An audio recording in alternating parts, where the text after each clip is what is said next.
बेटा आज का जो हमारा टॉपिक है वो है trigonometric equation function. Trigonometric equation function के अंदर हम डिफरेंट कंडीशंस डिफरेंट सिनेरियोज को डिस्कस करेंगे, डिफरेंट लिमिट्स को हम देखेंगे। और उसके अंदर हम ये देखेंगे कि अगर हमारे पास इक्वेशन के अंदर अगर दो ट्रिग्नोमेट्रिक फंक्शन एक साथ आते हैं तो उसे हम किस तरीके से सॉल्व करते हैं, राइट। उससे पहले हमें सिंपल बेसिक ये देखना है कि फॉर एग्जांपल अगर एक ट्रिग्नोमेट्रिक फंक्शन आता है और उसका आंसर मेरे पास मौजूद है, तो how can I find the angle of that particular trigonometric function. और उसका एक एंगल नहीं होता, एक से ज्यादा एंगल्स हमेशा होते हैं depending on the limits, right. So first of all अगर मैं आपसे बात करता हूं यहां पर y is equals sine x, ये मेरे पास एक ट्रिग्नोमेट्रिक फंक्शन है, ठीक है। अब यहां पे ये मेरे पास एक इक्वेशन है जो ट्रिग्नोमेट्रिक फंक्शन की इक्वेशन है, लेकिन क्वेश्चन के अंदर आपको y की कोई ना कोई वैल्यू दी जाएगी। अच्छा, यहां पे दो चीजें होती हैं, दो चीजें क्या होती हैं। x जो है वो आपको डिफाइन कर रहा होता है एंगल, ठीक है, और y जो है वो डिफाइन कर रहा होता है answer on y axis, right. ये दो चीजें आपके पास होती हैं। अब आपके पास क्वेश्चन के अंदर जो है वो y की वैल्यू दी जाएगी, सही है। अमूमन होता क्या है कि आपके पास जो है वो एंगल दिया जाता है और आपसे कहा जाता है कि आप उसे सॉल्व करके y का आंसर निकालो, तो आप कैलकुलेटर में साइन जो भी एंगल गिवन होता है सब्स्टिट्यूट करते हो और y का आंसर अपना फाइंड आउट कर लेते हो। लेकिन यहाँ पे उसने क्वेश्चन के अंदर जो है काम थोड़ा सा चेंज किया हुआ है, वो आपसे ये कहेगा कि you have to find the angle and the value of y is given in the question. तो आपने उसे किस तरीके से सॉल्व करना है, ठीक है। अच्छा, अब लेट सपोज मेरे पास क्वेश्चन आता है साइन x इज इक्वल्स 0.5, जिसे आप 1/2 भी कहते हो, सही है। ये उसे आपको क्वेश्चन दे दिया। अब यहाँ पे जो 0.5 है ये मेरे पास बेसिकली क्या है, ये मेरे पास y की वैल्यू है, ठीक है। अब आपसे कह रहा है you have to find out the angle, angle आपने कैलकुलेट करना है, सही है। तो सबसे पहला काम जो आप करोगे, जब भी इस टाइप का क्वेश्चन आपके पास आता है, चाहे साइन थीटा है, कॉस थीटा है, टेन थीटा है, आपको यहाँ पे वो जरूर लिमिट देगा, सही है। लेट सपोज उसने लिमिट आपको दे दी कि 0 से लेके 360 तक की लिमिट मेरे पास मौजूद है, ठीक है। जो भी आंसर लाए करे वो इसी लिमिट में लाए करना चाहिए, सही।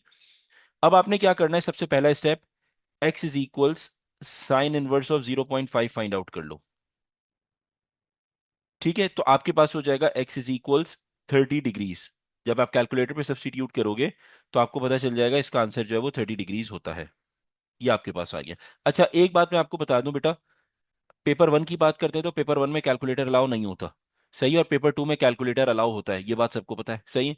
अब इसके लिए आपको कुछ बेसिक ट्रिग्नोमेट्रिक वैल्यूज जो है वो आपको याद करनी होंगी, सही है। फॉर एग्जाम्पल आपके पास जो है वो वैल्यूज में बता देता हूं, वो आपने याद करनी है। 0 डिग्रीज पे, 30 डिग्रीज पे, 45 डिग्रीज, 90 डिग्रीज, 180 डिग्रीज, 270 डिग्रीज और 360 डिग्रीज।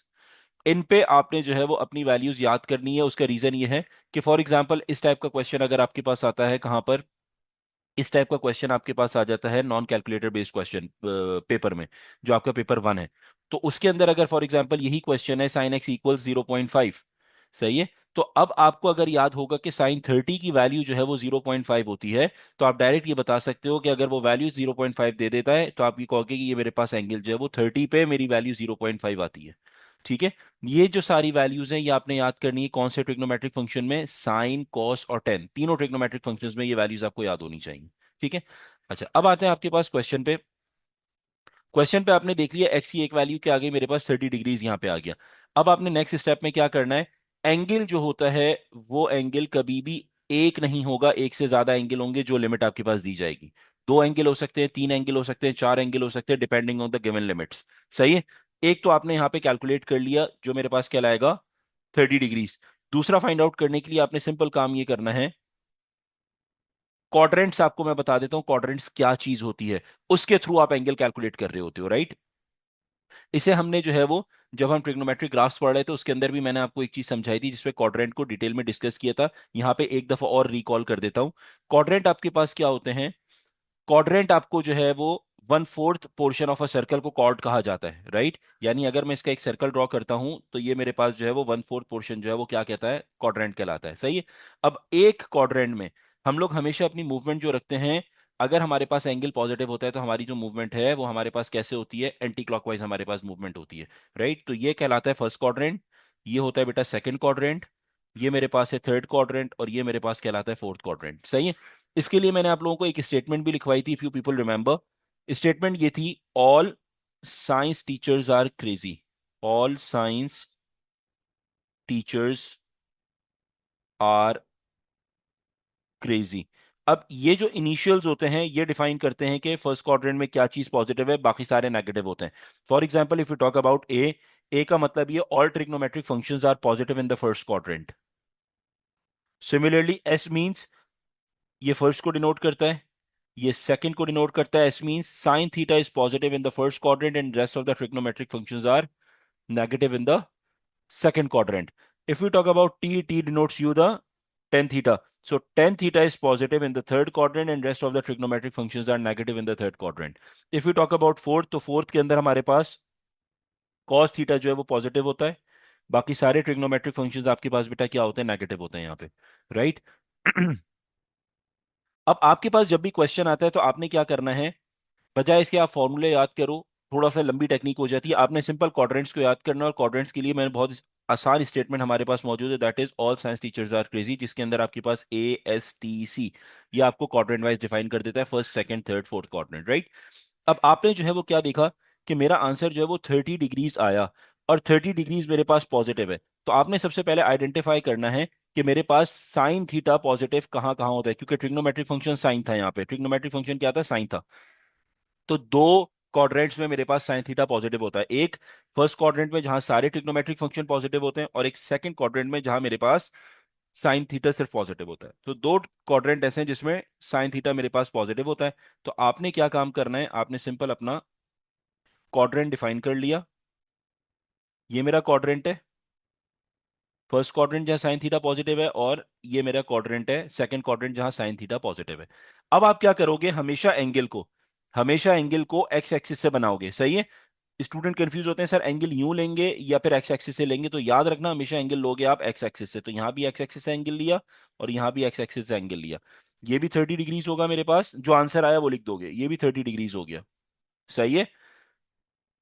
दोबारा स्टेप देख लो, स्टेप क्या था हमारे पास, सबसे पहले आपने आइडेंटिफाई किया, जब फर्स्ट आंसर आपके पास आ गया तो आपने ये देखा यार आंसर मेरे पास क्या है, यहाँ पे पॉजिटिव आंसर आया है, सही है। पॉजिटिव आंसर का मतलब ये है कि साइन थीटा की वैल्यू जो साइन का एंगल है वो पॉजिटिव है।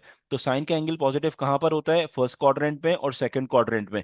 तो मैंने यहाँ पे सिंपल जो है वो विदाउट कोई एंगल मेजरमेंट नहीं करनी, कुछ नहीं, आपने सिंपल यहाँ पे अपना 30 डिग्रीज के लिए रैंडम जो है वो मार्किंग कर ली एंगल की। वो हमेशा बस याद रखना एक्स एक्सिस पे मार्क करोगे दोनों साइड्स पे, ठीक है। यहाँ भी एक्स एक्सिस पे और यहाँ भी एक्स एक्सिस के थ्रू मार्किंग होगी आपकी, ये रहा एक्स एक्सिस, सही है।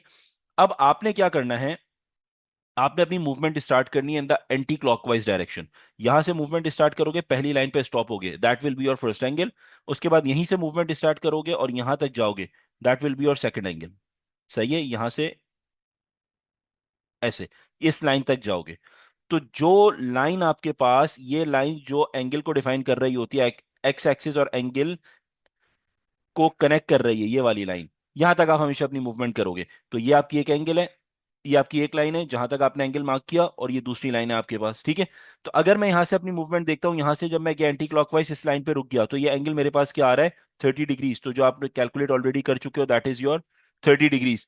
उसके बाद आपके पास यहाँ पे सेकंड एंगल की बात करते हैं, तो यहां से अगर मैं मूवमेंट करता हूं इस तरीके से यहां तक जाऊंगा, तो ये वाला मैंने पूरा एंगल कैलकुलेट करना है, यहां से यहां तक का एंगल कैलकुलेट करना है। तो इसको कैलकुलेट करने के लिए आसान तरीका ये है, आई नो कि ये पूरा एंगल होता है 180 डिग्रीज के बराबर, राइट। तो 180 डिग्रीज में से अगर इस 30 डिग्रीज को मैं सब्ट्रैक्ट कर देता हूं, तो मेरा ये वाला पूरा एंगल कैलकुलेट हो जाएगा, ये वाला एंगल मेरे पास आ जाएगा अगर मैं 180 में से इस 30 को सब्ट्रैक्ट कर देता हूं, ठीक है। तो हमारे पास हो जाएगा x2 is equals 180 - 30। So x2 का आंसर आपके पास आ जाएगा बेटा 150 डिग्रीज। तो यहां पे आपको कैलकुलेटर की जरूरत नहीं पड़ी, यहां पे आपको कोई जो है वो किसी किस्म की कैलकुलेशन की या कोई फॉर्मूला याद करने की जरूरत नहीं पड़ी।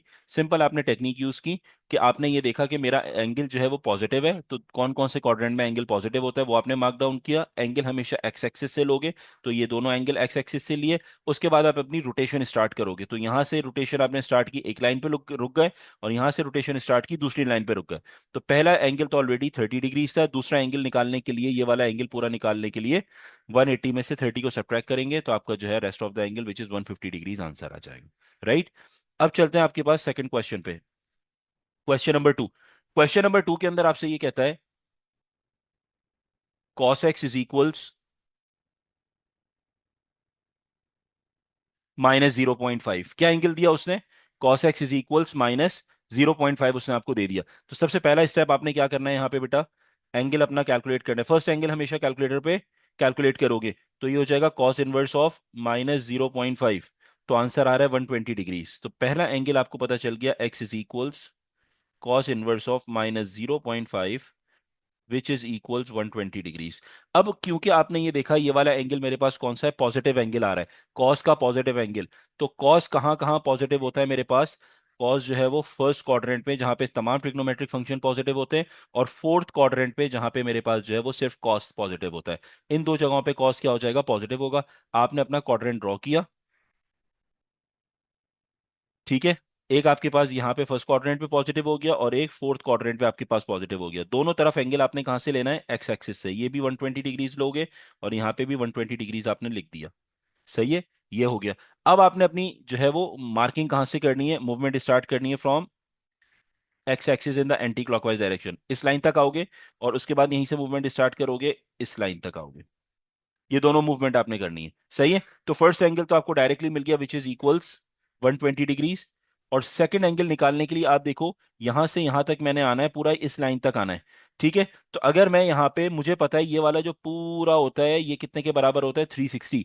360 में से अगर मैं इस वाले पोर्शन को सब्ट्रैक्ट कर देता हूं जो मेरे पास 120 डिग्रीज का है, तो मेरे पास यहाँ पे आप खुद देखो ये वाला एंगल कैलकुलेट हो जाएगा, rest of the angle calculate हो जाएगा।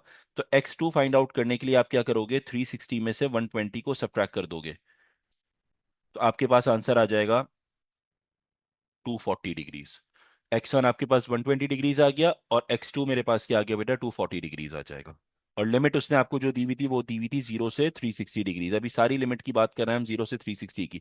जब लिमिट चेंज होगी तो फिर मैं आपको बता दूंगा उसकी कैलकुलेशन किस तरीके से करते हैं। अब बेटा आपके पास नेक्स्ट क्वेश्चन है, क्वेश्चन नंबर थ्री आपसे कहता है 10x इज इक्वल्स -1। सबसे पहला काम क्या करोगे बेटा, फर्स्ट एंगल निकालना होता है, 10 इनवर्स। यहाँ पे 10x है मेरे पास, यहां पर जाओगे राइट हैंड साइड पे, इट विल बिकम इनवर्स। सही है, 10 के ऊपर पावर -1 आ जाएगी, which is pronounced as 10 inverse. ठीक है, 10 इनवर्स ऑफ -1, ये आपके पास है 10 इनवर्स -1। सो 10 इनवर्स -1 का जो आंसर है वो होता है बेटा -45 डिग्रीज। अब यहां पे देखो एंगल मेरे पास क्या हो गया, नेगेटिव एंगल हो गया। ठीक है, तो अब जब आप क्वाड्रेंट बनाओगे तो आपने ये आइडेंटिफाई करना है कि टेन थीटा नेगेटिव कहां कहां होता है, क्योंकि 10 का एंगल नेगेटिव आ रहा है। तो आपने ये आइडेंटिफाई करना है कि 10 नेगेटिव कहां पर होता है। देखो फर्स्ट क्वाड्रेंट में 10 मेरे पास पॉजिटिव होता है, और थर्ड क्वाड्रेंट में 10 पॉजिटिव होता है, अकॉर्डिंग टू एएसटीसी, यानी all science teachers are crazy, according to that statement. तो इसका मतलब जो है, जो दो क्वाड्रेंट है वहां पे मेरे पास 10 नेगेटिव होगा। कौन सा वाला क्वाड्रेंट, सेकंड क्वाड्रेंट और फोर्थ क्वाड्रेंट मेरे पास। ठीक है, तो एक तो मेरे पास आ जाएगा यहां पर, ये क्वाड्रेंट आपके पास आ गया, और सेकंड क्वाड्रेंट आ जाएगा बेटा ये वाला। तो दोनों में आपने क्या करना है, अपना एंगल किस में लेना है, एक्स एक्सिस के अलोंग लेना है, एक्स एक्सिस से लेना है। तो ये -45 आपके पास आ रहा है, ठीक है, और यहां भी मेरे पास 45 आ रहा है, क्योंकि मेरे पास नेगेटिव था। तो नेगेटिव से ये डिनोट करता है कि क्वाड्रेंट को आइडेंटिफाई करवाने में आपको हेल्प आउट करता है कि क्वाड्रेंट मेरे पास यहाँ पे कहाँ होगा। अगर मेरे पास 10 थीटा नेगेटिव है, इसका मतलब सेकंड पे और फोर्थ क्वाड्रेंट पे 10 थीटा नेगेटिव होता है, तो वहां पे आपने अपनी एक्स एक्सिस के अलोंग जो है वो अपनी लाइन, अपना एंगल मार्क डाउन कर दिया। अब आपने अपनी मूवमेंट कहां से करनी है, अगेन एंटी क्लॉकवाइज मूवमेंट करोगे, क्लॉक अपनी डायरेक्शन नहीं भूलना। एंटी क्लॉकवाइज मूवमेंट करोगे, यहां से आओगे इस लाइन तक, अपना एंगल फाइंड आउट करोगे, और यहीं से आपने सेम अपनी मूवमेंट स्टार्ट करनी है, और यहां तक इस लाइन तक आना है, और अपना एंगल कैलकुलेट करना है। ठीक है, तो मेरे पास फर्स्ट एंगल की अगर मैं बात करता हूं, जब मैं यहां से अपनी मूवमेंट स्टार्ट करता हूं यहां तक आता हूं, ये पूरा एंगल कैलकुलेट करने के लिए मुझे पता है ये वाला एंगल 45 डिग्रीज है। तो अगर मैं 180 में से 45 को सब्ट्रैक्ट कर देता हूं, या ये वाला एंगल हटा देता हूं, 180 में से अगर 45 को हटा देता हूं, मेरा रेस्ट ऑफ द एंगल पूरा आ जाएगा। सही है, तो x1 मेरे पास हो जाएगा 180 -45।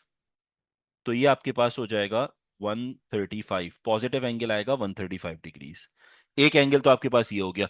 दूसरा एंगल कैलकुलेट करने के बेटा आपने क्या करना है यहाँ पे, अब आपने ये देखा कि मुझे यहां से मूवमेंट अपनी स्टार्ट करनी है और पूरी मूवमेंट यहां तक लेके जानी है। राइट, ये पूरी मूवमेंट लेके जानी है, तो मुझे पता है ये पूरा जो सर्कल होता है, ये पूरा सर्कल कितने के बराबर है, 360 के बराबर होता है। 360 में से अगर मैं इस 45 को सब्ट्रैक्ट कर देता हूं, तो मेरा ये वाला पूरा रेस्ट ऑफ द एंगल आ जाएगा। सही है, पूरा सर्कल 360 के बराबर है, उसमें से अगर ये 45 सब्ट्रैक्ट करते हैं तो ये वाला पूरा एंगल मेरे पास कैलकुलेट हो जाएगा। तो 360 माइनस 45, ये यहाँ पे कर देंगे। तो ये हो जाएगा बेटा 360 माइनस 45 विल गिव यू 315, ये वाला मेरे पास आ जाएगा। ठीक है। अच्छा बेटा, अब आपके पास क्वेश्चन जो है वो क्वेश्चन में क्या कहता है, sine x equals minus under root 3/2। तो माइनस अंडर रूट 3/2 को जब आप सॉल्व करोगे, फर्स्ट एंगल निकालोगे, you have to take the inverse, sine inverse of minus under root 3/2। तो आपका जो x1 का आंसर आएगा वो क्या आएगा, -60 डिग्रीज। ये आपके पास आंसर आ गया। अब आपको एक चीज का आइडिया है कि यहाँ पे अगेन देखो, मेरे पास ट्रिग्नोमेट्रिक फंक्शन साइन का था और एंगल जो आ रहा है वो मेरे पास नेगेटिव एंगल आ रहा है। अब आपको ये पता है कि साइन थीटा जो नेगेटिव होता है वो थर्ड क्वाड्रेंट और फोर्थ क्वाड्रेंट में होता है, क्योंकि थर्ड क्वाड्रेंट में टेन पॉजिटिव है और फोर्थ क्वाड्रेंट में कॉस थीटा पॉजिटिव होता है। राइट। तो आपने सिंपल यहाँ पे जो है वो थर्ड क्वाड्रेंट पे और फोर्थ क्वाड्रेंट पे अपने जो है वो एंगल्स मार्क डाउन किए। यहाँ पे आप ले लोगे 60 लिखोगे और यहाँ पे आप 60 लिखोगे। ये दोनों आपने एंगल्स लिख लिए। अब आपने अपनी मूवमेंट स्टार्ट की बेटा, कहाँ से, एंटी क्लॉकवाइज मूवमेंट स्टार्ट करोगे, यहाँ से इस एंगल तक आओगे, इस लाइन तक आओगे और उसके बाद यहीं से मूवमेंट स्टार्ट करोगे, यहाँ तक आ पाओगे। ठीक है। तो सबसे पहले अगर मैं एंगल अपना कैलकुलेट करता हूँ, x1, सही है। अगर मैं x1 यहाँ पे फाइंड आउट करता हूँ तो x1 मेरे पास कैसे आएगा, यहाँ से मैंने मूवमेंट स्टार्ट की, यहाँ तक आना है, यहां से मूवमेंट स्टार्ट की और इस लाइन तक मैंने आना है। तो इसका मतलब ये जो लाइन होती है ये तो पूरी 180 की होती है। ठीक है। 180 में ऐड करना है, क्योंकि मुझे इस लाइन तक अगर आना है एंटी क्लॉकवाइज डायरेक्शन में, तो 180 में 60 को ऐड करूंगा तो मैं यहां तक आ जाऊंगा। तो 180 प्लस 60 डिग्रीज, तो आपके पास हो जाएगा बेटा 240 डिग्रीज मेरे पास आ जाएगा। x1 का आंसर आ गया 240 डिग्रीज। x2 की बात करेंगे तो यहाँ पे आपको पता है पूरा जो सर्कल होता है कितने के बराबर होता है, 360 डिग्रीज के बराबर होता है। 360 में से अगर मैं ये वाला एंगल माइनस कर दूं तो मैं यहां से लेके यहां तक कैलकुलेट कर लूंगा। ठीक है। 360 में से अगर मैं ये वाला एंगल अगर सब्ट्रैक्ट कर देता हूं तो मेरा जो है वो रेस्ट ऑफ द पूरा एंगल कैलकुलेट हो जाएगा। सो 360 minus 60 degrees, so x2 is equals 300 degrees. ये आपके पास आंसर आ जाएगा बेटा। क्वेश्चन नंबर 5 में बेटा आपके पास है cos x इज इक्वल्स 1/2 और आपको उसने लिमिट जो दी है वो क्या दी है, फ्रॉम 0 टिल 720 डिग्रीज। सही है। अब 0 से 720 का मतलब ये है कि अगर हम ब्रेक डाउन करते हैं तो पहले तो 0 से 360 है और उसके बाद 360 से 720 है। यानी आप ये समझ लो 360 में दोबारा 360 ऐड करेंगे तो 720 आएगा, यानी दो कंप्लीट रोटेशंस आपके पास यहाँ पे आ रही हैं। ठीक है। अब आप पहला काम तो ये करो, पहला एंगल कैसे कैलकुलेट करते हैं, कॉस इनवर्स करके। कॉस इनवर्स 1/2 कर लो। ठीक है। जब कॉस इनवर्स 1/2 करोगे तो आपको आंसर पता चल जाएगा x1 का, विच इज इक्वल 60 डिग्रीज। तो आपको ये पता चल गया कि मेरे पास जो है वो कॉस थीटा की वैल्यू यानी कॉस का जो एंगल है वो पॉजिटिव है। अब आपने जो क्वाड्रेंट डिसाइड करना है वो डिसाइड करना है जिसमें मेरे पास कॉस का एंगल पॉजिटिव होता है। तो फर्स्ट क्वाड्रेंट होता है जिसमें कॉस पॉजिटिव होता है और फोर्थ क्वाड्रेंट होता है जिसमें कॉस पॉजिटिव होता है। राइट। अब आप क्या करोगे, 60 डिग्रीज, क्योंकि एक्स एक्सिस से हमेशा लिखते हैं, ये भी 60 डिग्रीज हो जाएगा, ये भी 60 डिग्रीज हो जाएगा। अच्छा, पहली जो रोटेशन होती है यहां से लेके यहां तक की मूवमेंट पूरी जो होती है वो कितनी होती है, 360 के बराबर होती है। तो पहले हम 0 से 360 की कैलकुलेशन कर लेते हैं यहाँ पे। सही है। x1 आपके पास जो आ जाएगा वो क्या आया, जब मैं यहां से अपनी मूवमेंट स्टार्ट करता हूं, यहां से जाता हूं इस लाइन तक, तो ये 60 डिग्रीज एक एंगल ऑलरेडी हम कैलकुलेट कर चुके हैं। यहां से अगर हम दोबारा अपनी मूवमेंट स्टार्ट करते हैं और इस लाइन तक आएंगे तो ये आपके पास क्या हो जाएगा, 360 में से 60 सब्ट्रैक्ट हो जाएगा मेरे पास। तो ये हो गया 60 डिग्रीज और x2 मेरे पास हो जाएगा 360 माइनस 60 डिग्रीज। अब आपने यहाँ पे क्या करना है बेटा, एंगल 2 कैलकुलेट करना है। अब यहाँ पे मेरे पास ये पूरा आपको पता है, ये पूरा यहाँ से 360 के बराबर होता है। अब मुझे अगर ये वाला एंगल फाइंड आउट करना है यहाँ से इस लाइन तक, तो मैं 360 में से 60 को सब्ट्रैक्ट कर दूंगा तो मेरा आंसर आ जाएगा। तो ये आपके पास x2 जो आ गया वो आपके पास क्या हो जाएगा, 300 डिग्रीज। ये आपके पास आ गया। अच्छा, ये जो दोनों एंगल्स हैं ये अभी तक आपके पास जो है वो 0 से 360 की लिमिट्स के बीच में आ रहे हैं। ठीक है। अब मैंने 360 से 720 का जो गैप है वो भी 360 का है। तो बजाय इसके कि आप दोबारा वर्किंग उसके अंदर करो, आप सिंपल काम क्या कर लो, जो आपके प्रीवियस आंसर्स आए, क्योंकि देखो यहां तो आप इसके आंसर्स आपने ऑलरेडी कैलकुलेट कर लिए।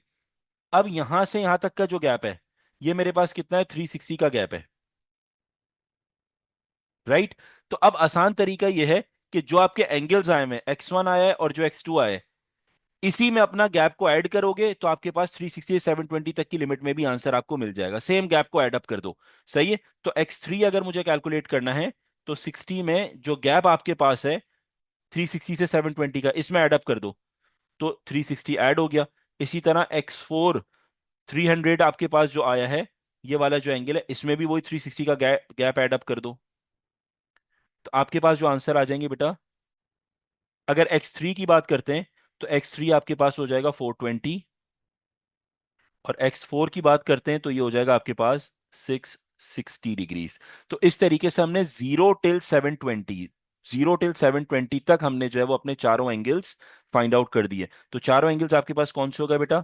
60 डिग्रीज आपके पास हो गया फर्स्ट, उसके बाद आपके पास हो गया 300 डिग्रीज, उसके बाद आपके पास 420 डिग्रीज, और फिर आपके पास आ गया 660 डिग्रीज। ये आपके पास आंसर आ जाएगा।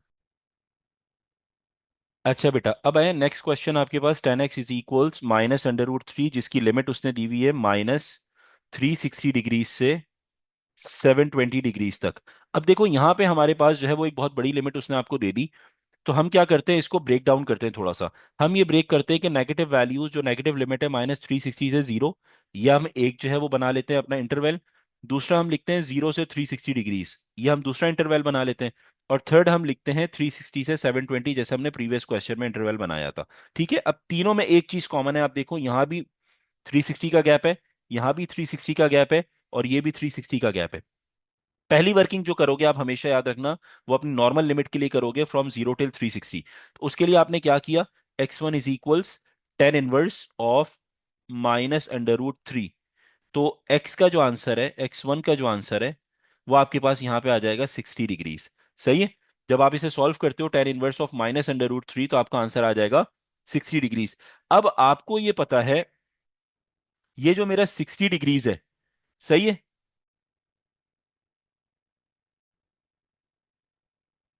तो आंसर जो आपके पास आया बेटा वो क्या आ गया, -60 डिग्रीज मेरे पास आंसर आ जाएगा यहाँ पे। -60 डिग्रीज आएगा क्योंकि यहाँ पे नेगेटिव था मेरे पास। ठीक है, तो आंसर क्या आ गया, -60 डिग्रीज। अब आपने ये देखा कि मेरे पास tan थीटा है और एंगल मेरे पास क्या है, यहाँ पे नेगेटिव है। तो अब आपको एक चीज समझनी ये है कि हमारे पास एंगल tan थीटा का नेगेटिव कौन से क्वाड्रेंट में होता है। tan थीटा का जो एंगल नेगेटिव होता है बेटा, वो सेकंड क्वाड्रेंट में होता है और फोर्थ क्वाड्रेंट में होता है। क्योंकि फर्स्ट क्वाड्रेंट में तमाम ट्रिग्नोमेट्रिक फंक्शन पॉजिटिव होते हैं और थर्ड क्वाड्रेंट में tan थीटा पॉजिटिव होता है। लेकिन हमारा एंगल नेगेटिव है, तो वो आपके पास किस पे हो जाएगा, सेकंड क्वाड्रेंट पे। ये आपके पास 60 डिग्रीज हो गया, और फोर्थ क्वाड्रेंट पे ये आपके पास 60 डिग्रीज हो गया। अभी हम वर्किंग कर रहे हैं 0 till 360। तो उसके लिए हमने क्या सीखा था कि यहां से आप अपनी मूवमेंट करोगे, यहां पे जाओगे, और सेकंड आपके पास यहां से मूवमेंट होगी और यहां तक आपने आना है। ठीक है, अब आपको पता है, अगर मैंने यहां से यहां तक मूवमेंट करनी है और यहां से यहां तक मैंने आ रहे हैं अपना एंगल,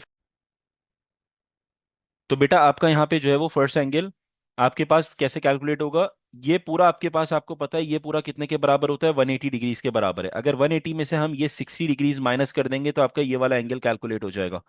तो आपके पास आ गया x1 = 180 -60 degrees which is equals 120 degrees.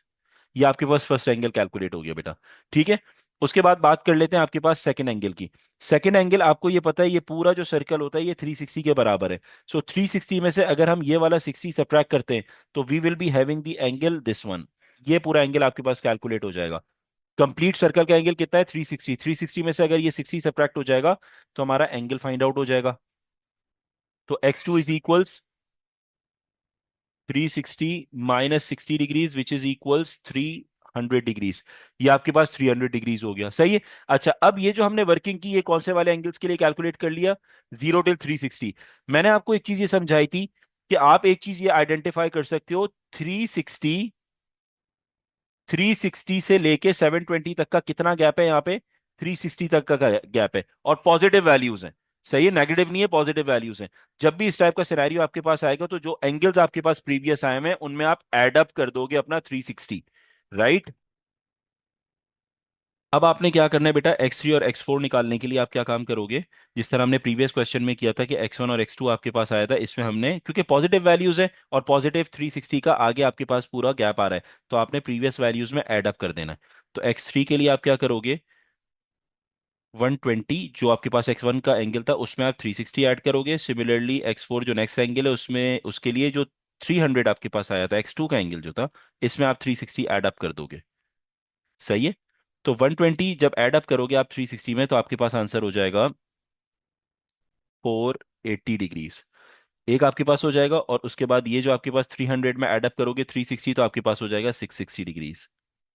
तो आपका ये वाला पार्ट भी पूरा हो गया, ये भी आपके पास हो गया। सही है। अब हमारा जो काम है जो बच गया वो क्या है, -360 से जीरो की तरफ अपनी वैल्यू लेके आना। अब यहां पे बेटा क्योंकि आंसर मेरे पास क्या है, यहाँ पे नेगेटिव है, ये बहुत इंपॉर्टेंट सिनेरियो, इसको थोड़ा समझना। क्योंकि आंसर मेरे पास यहाँ पे क्या है बेटा, नेगेटिव है, तो इसको हमने इसके अंदर जब भी एंगल मेरे पास वो लिमिट नेगेटिव में लिमिट देगा, तो आप अपनी रोटेशन चेंज करोगे। ये नोट कर लो अपने पास, जब भी वो अपनी वैल्यू किस में देगा, एंगल जो है वो नेगेटिव देगा, आप अपनी रोटेशन को क्या करोगे, चेंज करोगे। So when angle limit is in negative, ठीक है, change your rotation to clockwise. अब क्लॉकवाइज चलोगे। सही है। अभी तक जो हम काम कर रहे थे 0 से 360 या 0 से 720, उसके अंदर हमें अपनी रोटेशन क्या रखी हुई थी, एंटी क्लॉकवाइज सारी रोटेशन रखी हुई थी, इस तरीके से सारी रोटेशन रखी हुई थी। अब क्योंकि आपके पास यहाँ पे -360 से जीरो नेगेटिव वैल्यूज हैं एंगल की, तो यहाँ पे आप अपनी रोटेशन जो है वो क्या रखोगे, क्लॉकवाइज रखोगे। यानी मेरे पास जो मूवमेंट है वो अब कहाँ से स्टार्ट होगी, वो इस तरीके से स्टार्ट होगी, लाइक दिस। यहां से आप मूव करोगे, यहाँ पे एंगल पे आओगे, ठीक है, और उसके बाद यहीं से मूवमेंट करोगे, यहां पे एंगल पे जाओगे, लाइक दिस। सही है, ये हमने रेड से डिनोट कर रहे हैं हम। तो क्योंकि मेरे पास थी, तो आना मैंने कहा था कि वापस उन्हीं लाइंस तक आना है, ये लाइंस तक आना है। सही है। पहले लाइन आपके पास क्या आ रही थी, क्लॉकवाइज एंटी क्लॉकवाइज रोटेशन पे आ रही थी, लाइक दिस, यहां तक हम आ रहे थे लाइंस पे। अब जो है वो हम अपनी इन लाइंस पे कैसे आएंगे, क्लॉकवाइज रोटेशन से आएंगे। पहले आप यहां तक आओगे, ये आपके पास लाइन पे आ गए, उसके बाद यहीं से आप अपनी मूवमेंट करोगे, यहां तक इस लाइन पे आओगे, इन द क्लॉकवाइज रोटेशन। सही है? अब अगर मैं बात करता हूँ क्लॉकवाइज रोटेशन पे, तो आपकी वैल्यूज जो एंगल्स हैं वो नेगेटिव होना शुरू होंगे। जब मैं यहां से मूवमेंट करता हूँ, इस लाइन पे आता हूँ, तो मेरा ये वाला एंगल आएगा तो 60 डिग्रीज, लेकिन -60 आएगा, क्योंकि हम यहाँ पे नेगेटिव एंगल की बात कर रहे हैं। तो जो एंगल 5 है, x5 हो जाएगा, ये आपके पास क्या हो जाएगा, -60 डिग्रीज हो जाएगा, बिकॉज ऑफ क्लॉकवाइज रोटेशन। सही है। सिमिलरली यहां से अपनी मूवमेंट स्टार्ट करेंगे, यहाँ जब जाते हो, ये क्या कहलाता है, 180 डिग्रीज, लेकिन हम अपनी जो रोटेशन है वो क्लॉकवाइज रखी हुई है, तो -180 हो गई है। ठीक है। और उसके बाद मुझे कहां तक जाना है, इस लाइन तक जाना है, तो मुझे ये एंगल भी इसमें ऐड अप करना है। जब ये एंगल भी इसमें ऐड अप करना है, तो ये एंगल कितना है मेरे पास, 60 डिग्रीज। तो 180 में जब आप 60 ऐड करते हो, तो आंसर क्या आता है, 240। 180 में 60 ऐड करते हो तो क्या आता है, 240 डिग्रीज। एंगल 6 जो है वो क्या आ जाएगा, 240 डिग्रीज, लेकिन क्योंकि रोटेशन क्या है, क्लॉकवाइज है, तो आप -240 यहां पे लिख दोगे। बेटा आपके पास यहाँ पे क्वेश्चन नंबर 7 है, जिसके अंदर आपसे कहता है 2sin2x+1 इक्वल 0, 0 से 360 की लिमिट वो आपको देता है। ठीक है। तो सबसे पहला काम आपने यहाँ पे क्या करना है, अच्छा प्रीवियस क्वेश्चन को अगर आप लोग आइडेंटिफाई करते हो थोड़ा सा, तो यहाँ पे हमारे पास जितने हमने फॉर्मूले यूज किए, जितनी टेक्निक्स यूज की, उसके अंदर हमारे पास यहाँ पे ट्रिग्नोमेट्रिक फंक्शन के साथ सिंपल एक्स होता था। ना कोई नंबर यहाँ पे मल्टीप्लाई हो रहा है, ना कोई डिवाइड हो रहा है, राइट। लेकिन अगर मैं बात करता हूँ क्वेश्चन नंबर 7 की, तो आप यहाँ पे आइडेंटिफाई कर सकते हो कि यहाँ पे मेरे पास 2x आ गया, यानी एंगल में चेंज आ गया। एंगल के साथ अगर कोई नंबर ऐड हो, सब्ट्रैक्ट हो, मल्टीप्लाई हो, डिवाइड हो, कोई भी एंगल के साथ अगर चेंज आता है, और एंगल सिर्फ मेरे पास एक वेरिएबल नहीं रहता, जैसे एक्स है या थीटा है, वो अगर सिंपल मेरे पास नहीं होगा, कोई और नंबर मल्टीप्लाई हो, ऐड हो, सब्ट्रैक्ट हो या डिवाइड हो, ठीक है, तो आपने सबसे पहला काम क्या करना है, उस पूरे एंगल को एक वेरिएबल सपोज कर लोगे। तो हम यहाँ ले लेते हैं, let suppose T is equals 2x। 2x को मैंने क्या सपोज कर लिया, टी सपोज कर लिया। अब आपने नेक्स्ट स्टेप में सब्स्टिट्यूशन करनी है। So it will be 2 sin t+1 equals 0। Sine t is equals +1, दूसरी साइड पे जाएगा -1, और ये जो 2 मल्टीप्लाई हो रहे दूसरी साइड पे आके डिवाइड हो गया। तो साइन टी की जो वैल्यू आ गई वो आपके पास आ गई बेटा -1/2। और अगर टी कैलकुलेट करना है, तो इसके लिए आप क्या करोगे, sine inverse -1/2 which is equals -30। So T का जो आंसर है वो आपके पास क्या आ रहा है, -30 आ रहा है। अब एक क्वेश्चन अराइज होता है कि यहाँ पे जो मेरे पास 2x था, इसको मैंने टी सपोज क्यों किया। इस वजह से सपोज किया कि बेटा जितनी टेक्निक्स हैं, जिस तरह मैंने अभी आपको बताया, जितनी टेक्निक्स हैं ये वाली रोटेशन वाली, चाहे क्लॉकवाइज हो या एंटी क्लॉकवाइज हो, ये सब कब काम करती हैं, जब मेरे पास सिंपल बेसिक एंगल होता है, ना कोई नंबर इसके साथ मल्टीप्लाई होना चाहिए, ना डिवाइड, ना ऐड और ना सब्ट्रैक्ट। तो ये मेरे पास जो है वो टेक्निक्स वर्क करेंगी। इसीलिए यहाँ पे आप देखो, यहाँ पे जब मेरे पास नंबर मल्टीप्लाई हो रहा था, तो इसका मतलब ये था अब मैं वो टेक्निक्स यूज नहीं कर सकता डिफरेंट एंगल्स निकालने के लिए। सही है, तो जब ये टेक्निक यूज नहीं हो सकती तो इसीलिए मैंने इसको एक वेरिएबल सपोज कर लिया और उसकी सब्स्टिट्यूशन करके मैंने अपना टी का आंसर निकाला। अब आपने क्या करना है, वही स्टेप्स कि आप सबसे पहले यहाँ पे क्वाड्रेंट ड्रॉ करोगे और आइडेंटिफाई करोगे, क्योंकि आपका एंगल -30 आया है और यहाँ पे मेरे पास क्या है, साइन है। तो साइन नेगेटिव कहाँ होता है, थर्ड और फोर्थ क्वाड्रेंट के अंदर मेरे पास नेगेटिव होता है। तो यहाँ पे थर्ड क्वाड्रेंट में ये मेरे पास नेगेटिव हो गया और फोर्थ क्वाड्रेंट में ये मेरे पास नेगेटिव हो गया। यहाँ पे आपके पास आ जाएगा 30 डिग्रीज और यहाँ पे आ जाएगा 30 डिग्रीज। अब यहाँ पे जो मोस्ट कॉमन कंफ्यूजन है स्टूडेंट्स के बीच में वो ये कि सर यहाँ पे नेगेटिव आ गया, तो इसका मतलब ये है कि हमारी रोटेशन जो है वो क्लॉकवाइज स्टार्ट हो जाएगी, क्योंकि पॉजिटिव के लिए वो ये शायद समझते हैं कि हमारे पास जो है रोटेशन एंटी क्लॉकवाइज होती है, जबकि ऐसा नहीं है। मैंने आप लोगों को ये बताया था, रोटेशन जो डिपेंड करती है चाहे क्लॉकवाइज हो या एंटी क्लॉकवाइज हो, वो डिपेंड करती है आपके पास आपकी लिमिट के ऊपर। अगर लिमिट मेरे पास पॉजिटिव है, चाहे वो कितनी बड़ी भी लिमिट हो, सही है, और आंसर बेशक मेरे पास एंगल का नेगेटिव आ रहा हो, तो आपने रोटेशन हमेशा अपनी क्या रखनी है, एंटी क्लॉकवाइज रखनी है। अगर मेरे पास यहाँ पे जो है वो लिमिट नेगेटिव होती, जैसे फॉर एग्जांपल -90 से लेके 0 डिग्रीज होता, या आपके पास -360 से 0 डिग्रीज होता, तो नेगेटिव में अगर लिमिट गिवन होती, फिर आप अपनी रोटेशन चेंज करते और उसे क्या कर लेते, क्लॉकवाइज रोटेशन पे लेके जाते। सही है, तो आपने सबसे पहले स्टेप क्या करना है, यहाँ पे यहाँ से अपनी मूवमेंट स्टार्ट किया आपने, क्योंकि आपने किस तरह जाना है, आपने यहाँ पे एंटी क्लॉकवाइज जाना है। तो यहाँ से स्टार्ट करोगे और यहाँ तक आपने फर्स्ट आना है, ये आपके पास होगा, और सेकंड आपके पास यहाँ से स्टार्ट करोगे और यहाँ तक आपके पास आना है।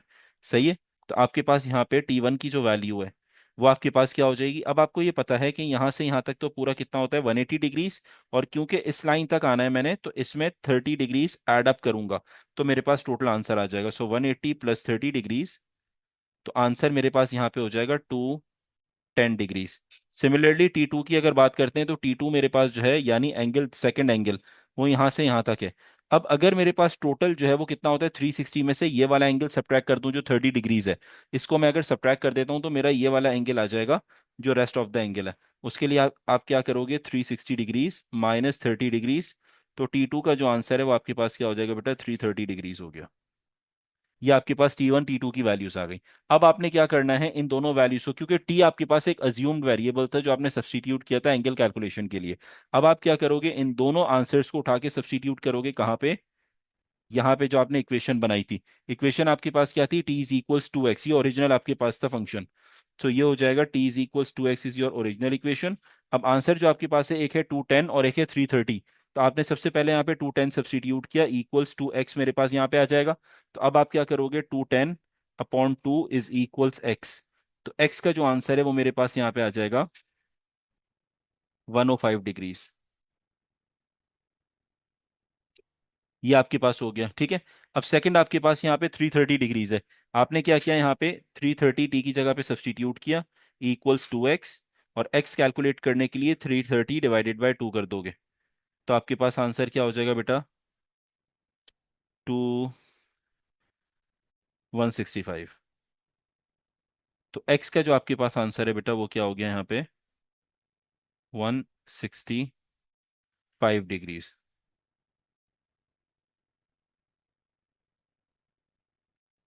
हाँ, 165 डिग्रीज आपके पास आ जाएगा।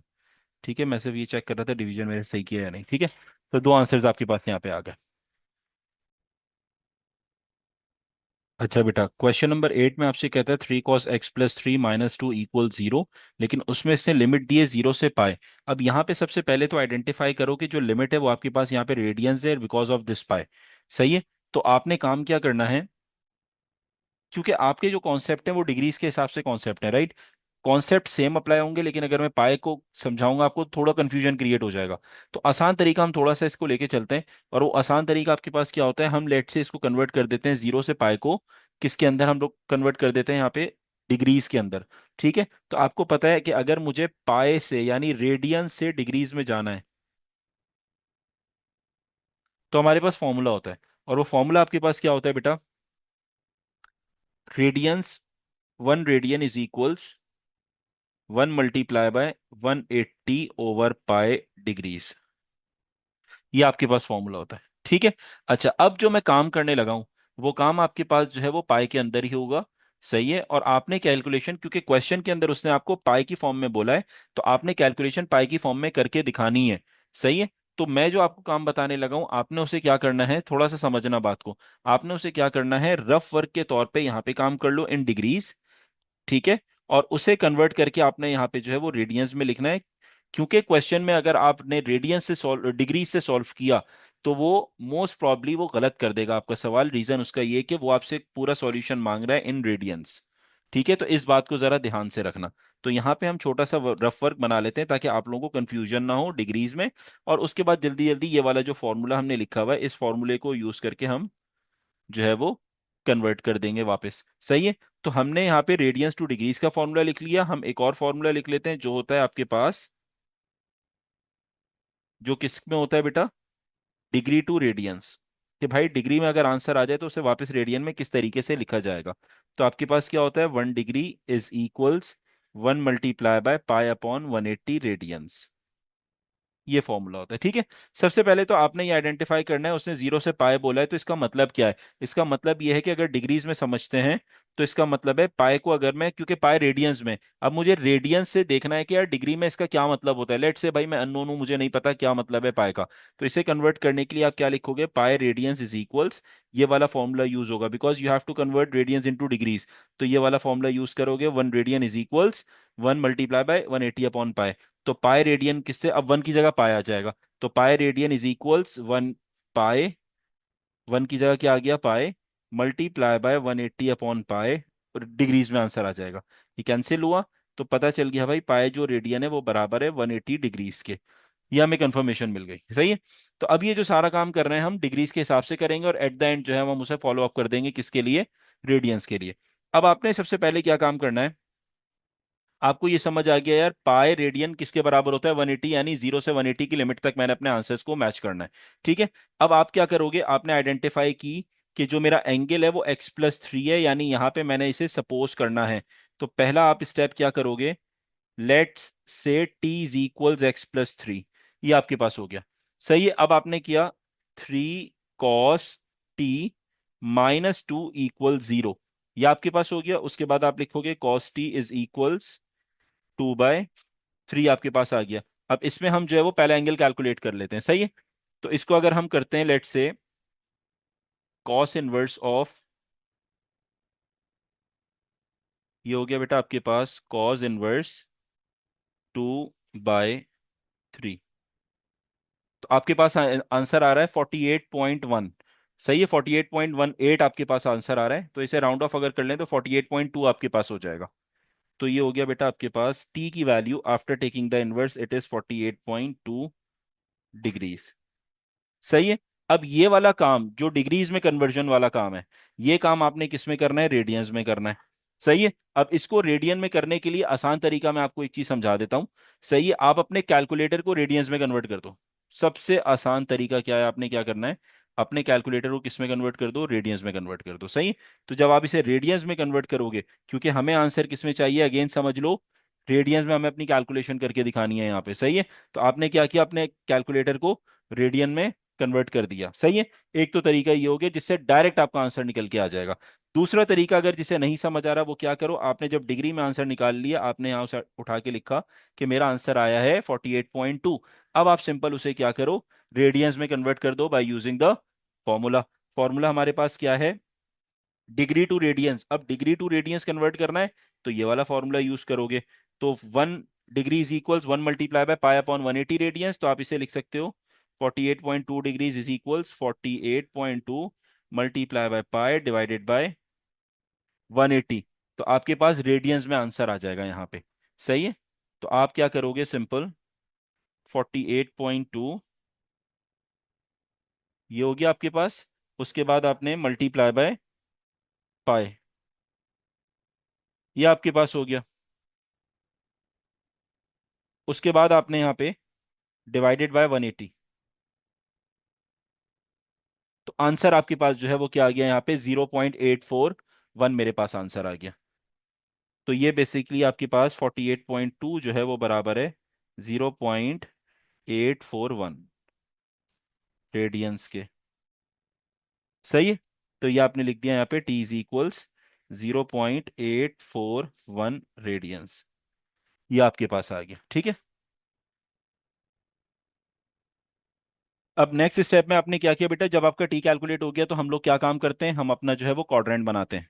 सही है, तो आपने जब एंगल आ जाता है, जैसे डिग्री में आ जाता है आप क्वाड्रेंट बनाते हो, सिमिलरली यहाँ पे भी वही काम करना है, आपने अपना क्वाड्रेंट बनाया। अब आपको ये पता है, पहले आप इस एंगल से समझो 48.2 से, ताकि आपको क्लियर हो, ये इसमें कंफ्यूज हो जाओगे। 48.2 जो है वो मेरे पास क्या है, पॉजिटिव है, और किसका एंगल है, कॉस का एंगल है, क्योंकि कॉस का आंसर आया ना 48.2। ठीक है, तो कॉस पॉजिटिव कहाँ कहाँ होता है, दो क्वाड्रेंट पे, एक तो फर्स्ट क्वाड्रेंट पे और एक फोर्थ क्वाड्रेंट पे, इन दो जगहों पे। तो यहाँ पे 48.2 आ गया, और यहाँ पे भी आपके पास क्या आ गया, 48.2 मेरे पास आ गया। तो अब मैंने अपने अगर आंसर्स कैलकुलेट करने हैं तो यहाँ से पहले मैंने यहाँ तक जाना है, ये मेरे पास एक एंगल हो जाएगा, दूसरा एंगल क्या हो जाएगा, यहाँ से यहाँ तक मेरे पास आना है, ये आपके पास दूसरा एंगल आ जाएगा। सही है। अब देखो, पहला एंगल तो डायरेक्टली आपके पास आ रहा है 48.2, जो हम ऑलरेडी कन्वर्ट कर चुके हैं, दैट 0.841। अब प्रॉब्लम क्या है, मुझे दूसरा एंगल चाहिए। अब आपको पता है ये जो पूरा होता है, ये पूरा कितने के बराबर होता है, 360 डिग्रीज के। 360 डिग्रीज में से अगर मैं 48.2 सब्ट्रैक्ट करता हूं, तो मेरा जो है वो ये रेस्ट ऑफ द एंगल पूरा कैलकुलेट हो जाएगा। ऐसे ही है, 360 में से 48.2 सब्ट्रैक्ट करेंगे तो मेरा ये वाला एंगल कैलकुलेट हो जाएगा। ये हम किस में वर्किंग करेंगे बेटा, ताकि कंफ्यूजन ना हो अगेन, किस पे वर्किंग करोगे, यहाँ पे T2 इज इक्वल्स 360 में से सब्ट्रैक्ट करना है 48.2।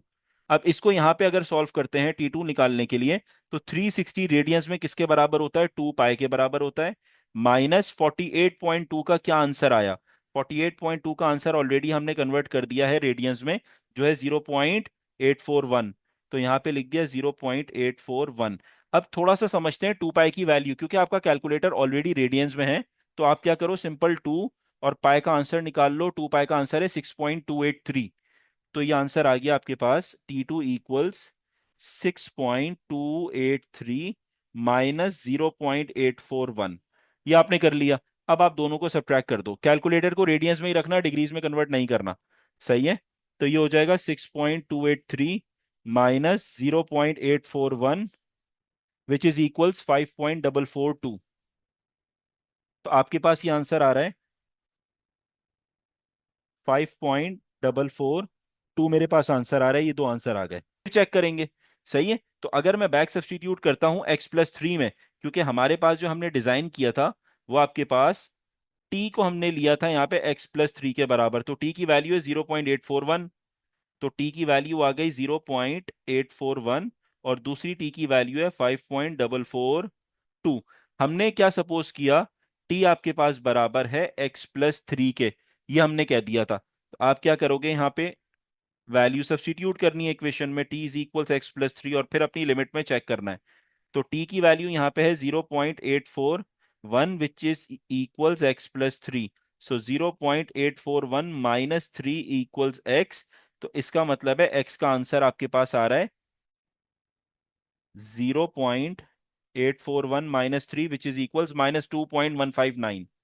-2.159, एक तो ये आंसर आ रहा है। ठीक है, अब दूसरी वैल्यू t की सब्स्टिट्यूट करेंगे, it is 5.442, which is equals x+3।